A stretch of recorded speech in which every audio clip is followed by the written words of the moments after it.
Au nom du Père et du Fils et du Saint-Esprit. Amen. Évangile de Jésus-Christ selon saint Matthieu. À ce moment-là, les disciples s'approchèrent de Jésus et lui dirent: Qui donc est le plus grand dans le royaume des cieux? Alors Jésus appela un petit enfant. Il le plaça au milieu d'eux, et il déclara: Amen, je vous le dis. Si vous ne changez pas pour devenir comme les enfants, vous n'entrerez pas dans le royaume des cieux. Mais celui qui se fera petit comme cet enfant, celui-là est le plus grand dans le royaume des cieux. Et celui qui accueille un enfant comme celui-ci en mon nom, il m'accueille, moi. Gardez-vous de mépriser un seul de ces petits, car, je vous le dis, leurs anges dans les cieux voient sans cesse la face de mon Père qui est aux cieux. Quel est votre avis? Si un homme possède 100 brebis, et que l'une d'entre elles s'égare, ne va-t-il pas laisser les 99 autres dans la montagne pour partir à la recherche de la brebis égarée?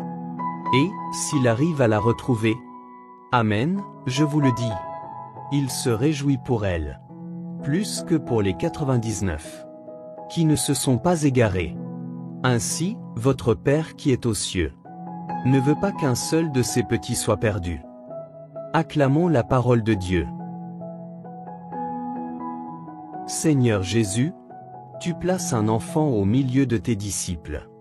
Et tu dis: si vous ne devenez pas comme les petits enfants, vous n'entrerez pas dans le royaume des cieux. Tu nous rappelles que la grandeur se trouve dans la simplicité, dans la confiance, dans l'humilité. Seigneur, nous vivons dans un monde qui admire la force. Mais tu cherches le cœur pur. Nous habitons des jours où l'on oublie les faibles.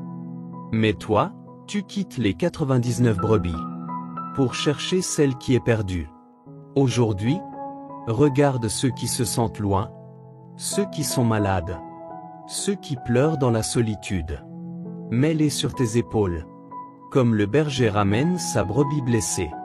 Seigneur, fais de nous des cœurs simples, capables d'aimer sans calcul, de pardonner sans condition, et de nous réjouir chaque fois qu'un seul revient à toi. Amen.